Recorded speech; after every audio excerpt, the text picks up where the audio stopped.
Hi, I'm Coach Corey Wayne, and this is my video coaching newsletter. And the topic of today's newsletter is going to be when to reach out and when to let her go. So I've got an email from a guy.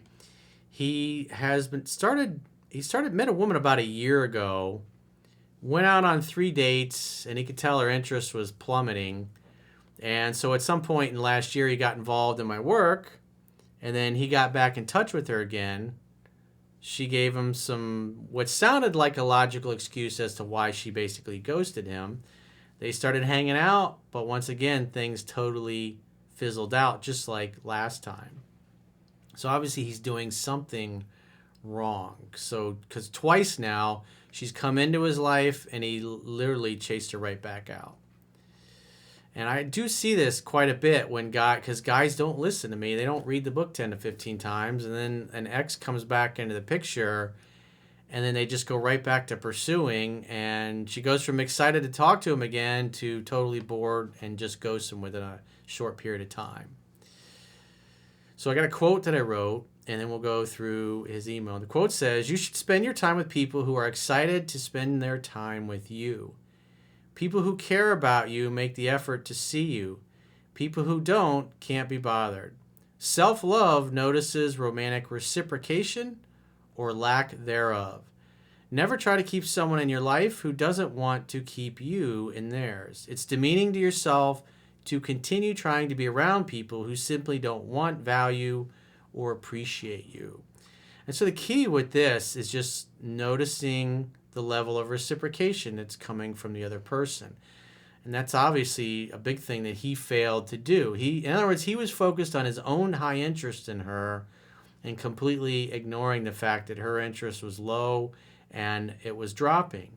And a lot of guys, when they notice a girl's interest dropping, they think they have to do something. It's what I call the illusion of action that I reference in 3% Man. And then they start thinking, I got to do something to make her like me more, which is all attention seeking, looking for her validation and attention versus the other way around. Instead of living his life and treating her as a potential complement to his life, he tried to make her the center of his life. And that doesn't go over too well. He says, "Hi, Coach. I'm Bob, 31, a fitness guy and lawyer. I came upon your material 2 weeks ago, and I've read your book, 3% Man, one time so far. I started dating this girl last summer, and initially I was hesitant to meet her. I canceled on her before our first date. She was okay with me canceling and was willing to reschedule, which I interpret as her having a high attraction for me at that particular point. Obviously. I don't know about high attraction. It just means she was attracted enough to where she still wanted to go out with you. Once we met, I fell for her immediately." Hang out, have fun, and hook up, bro. Don't hang out, have fun, and then fall for her immediately. That's not going to end well. Because women are like, do I like this guy? Is he good for me? Let's see what happens. And he goes out with her. She visually matches what he thinks is his ideal. It's like, oh, this is the woman I'm going to have kids with. This is it forever and ever. And he just totally comes unglued. She had an amazing body. She works as a gym instructor and a great smile. And also, she is one of the most charming people I have ever met. We went out, and for every date, I could feel her interest getting lower. So if her interest is going the wrong way, more than likely you're talking too much about yourself and not getting her to do the talking. She should be doing 80 to 90% of the talking on dates. This is how you remain mysterious, but it also creates in conditions where she has to be curious about you, and if she wants to know anything, she has to ask. If somebody cares, if somebody's interested, they ask. And if they don't, they won't care. They won't ask you anything about yourself. It's really super important.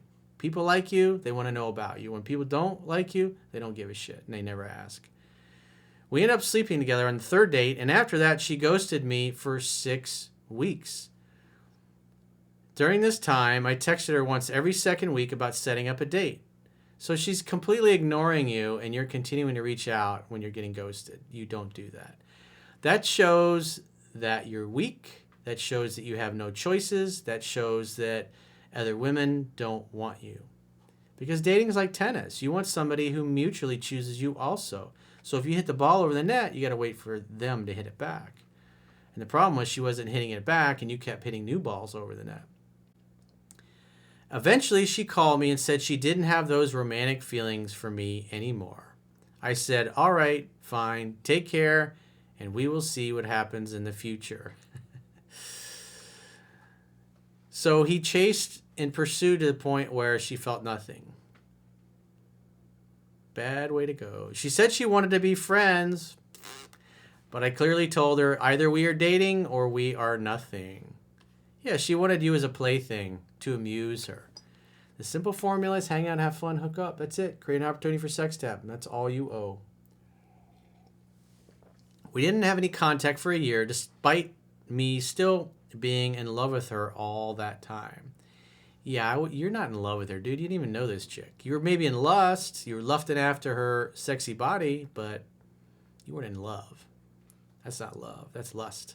This summer, I tried texting her once again and said I was going to be in her town over the weekend and asked if she wanted to have drinks. She replied, I would love to. We met for drinks, and she started apologizing for pulling back the last time. The reason she pulled back is because he displayed a lot of unattractive beta male behavior, and she got turned off, and it made her pussy drier than a bucket of sand. That's the reality. She said she had been scared of commitment, and now things had changed. Okay, that's what it really is. Sounds logical. Goes, oh, that makes so much sense. Of course, she was scared of commitment. Now everything makes sense. No, she had low interest. Her pussy became drier than the Sahara Desert. Was it Route 66? Is that the one that goes through the middle of the desert?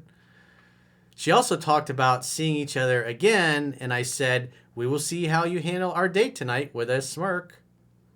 I felt confident at this point. We had a great time with a lot of laughter and bantering back and forth. So what do you think he did after this? I would say more than likely, because based upon her actions, is he thought, great, now I got a second chance. Let me go back to contacting her once a week and pursuing her. Which I wouldn't have done anything. I would have just let it be. He's trying to force things because he's thinking, now I read this book once, now I'm going to get my second chance. Again, he's still in the mindset of, I got to get her attention. I got to seek her validation. Instead of being the type of guy who's a catch who she would do that to. She would pursue you. She would seek your attention, your validation. However, the pattern repeated itself, and within 3 dates, her interest was declining once more. The fourth date, she cancels at the last minute because a friend of hers surprised her by visiting. A bullshit reason, according to me, but I didn't confront her about it. Yeah, she blew you off because her interest was low. She said she would make it up to me. Sure she will. I answered, have fun with your friend, and about making up to me, it better be good. What I would have said to her is like, well, hey, I think it's great that your friend's surprising you by visiting, but we got a date. I'll see you at 7 or I'll see you at 8. And just try reiterating it that way and see what she says. If she's like, no, I can't. I'm going to have to go see my friends.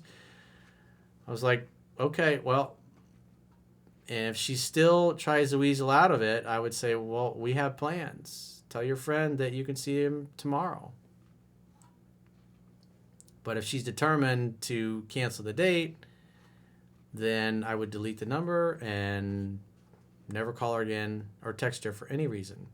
I answered, have fun with your friend, and about making up to me, it better be good. She didn't reply. Now we haven't talked for 2 months. You chased her back out of your life. You still basically did exactly what you did a year ago. Thanks to your book, I realized I was too focused on having a relationship with this girl. Ding, ding! Hang out, have fun, hook up. During these 2 months apart, I have dated other girls, but it's hard to let her go. Should I do nothing and wait for her to reach out since she canceled on me? Yeah, you notice he's just still rational. Oh, if I call her one more time, if I keep chasing her. It's been 2 months. You didn't talk to this chick for a whole year. She told you how excited she was to see you again, and how, what was her excuse? She said that it was just wasn't, she was scared of a commitment, and now things had changed. Okay, sure, that sounds legit. Things had changed my ass. Actually, the moment that she said that, it was legit. That's what she was feeling, but because he went right back to over pursuing, she blew him off again. She said there's no chemistry or no spark. She didn't have to say it this time. She just disappeared, canceled a date, blew him off because some friend came. Probably the guy she actually wanted to fuck. That's who actually came in the picture. He's just a friend until he ends up inside of me. I answered. He says, I also realized she tested the shit out of me during the dates. During these 2 months apart, I've dated other girls, but it's hard to let her go. He says, should I go back to contact her once a week? You never try to keep somebody in your life who doesn't want to keep you in theirs. So again, he's still rationalizing, I got to pursue her. I got to call. I got to text. I got to do something. Got to make it happen. Bruh, 2 months have gone by and you haven't heard from her. She don't care. I would delete the number and never call her or text again for any reason. And if she does reach out, you'd be like, who's this? Wait 24 hours to reply and go, hey, who's this? Oh, you lost. Oh, yeah, I got a new phone. Sorry. Hey, what's going on? And I would invite her over to make dinner at your place. You've already had sex with her, but you got to let this girl do 100% of the calling, texting, pursuing, and you should be following what's in 7 Principles to Get an Ex Back. That means you don't go meet her, you don't go pick her up, you don't go chase after her. You pretty much do the opposite of everything that you've done up until this point. So 7 Principles to Get an Ex Back should be your guide at this point. And stop trying to look for reasons to chase her. She's got to do all the pursuing. She canceled a date and ghosted you. It's been 2 months. She ghosted you for a year. I would say if I was a betting man, more than likely you will probably never hear from her again. That's why I say delete the number, move on, just assume it's over. You just can't continue to do that. You literally did the same exact thing you did a year ago. So you shouldn't be surprised you got rejected. I know it's harsh, but it's reality because you got to change your approach because it ain't working for you. So if you'd like to get my help personally, go to understandingrelationships.com, click the products tab at the top of your screen on any page, and book a coaching session with yours truly. Until next time, I will talk to you soon.